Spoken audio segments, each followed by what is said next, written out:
Първо трябва да са... Тук през лапка ще и песни пеят. Сега на тая учат. Залюбила Василка, ма те са няколко... Не, той други песни не се учат. Ма тя Златка ги учи няколко жени, защото те не са от нашото село. И едната от нашото село, ма те са вързани. Като така, ако са мъже, са вързани с черен конец за ходят.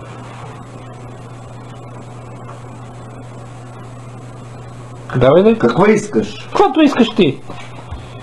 Но толкова бързо, чакай малко първо да се концентрираш. Добре, да концентрирай се, некой да те кара да бързаш. Защото ти почна да гледам го това Свети отгоре ми... Ама Свети, то не те изпотява. То да записва. Не, пак ли ме записва? Непрекъснато. И То като се приказва, приказва, и като приказва, бе. Чакайте, така песните не стават, Димка, притвори малко. Притвори малко. Що много хубаво. Абе, на мен ми стана ладно на газето. Да, която ти харесва на тебе, която ти е кеф. Което ми е кеф иначе. Така. Иначе. И може и по-лека. Да, може и една по-лека. Айде, дай една по-лека. Прочул се в странче планина, че има тур две дрожени. И двете в една станали, Тодор им стана войвода.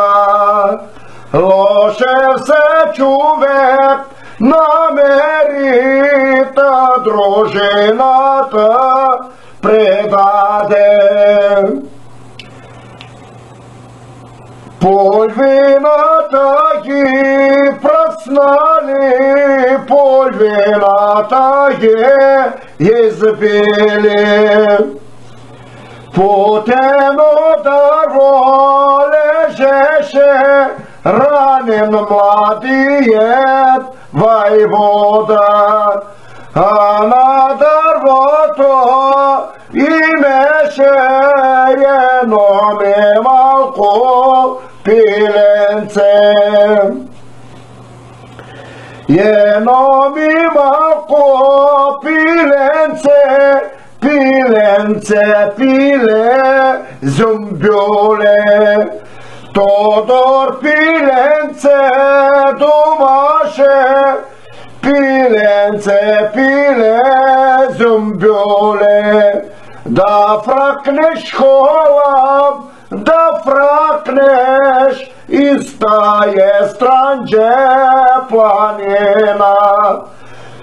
И дах ми холам, ти речеш на моята верна дружина, че пак ще да ги разведа из тая странче планина.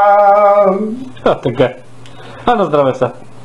Тук само две-три думи обърках. Няма значение. Защото не е точно казано, на здраве. нали няма го подкрепва нещо?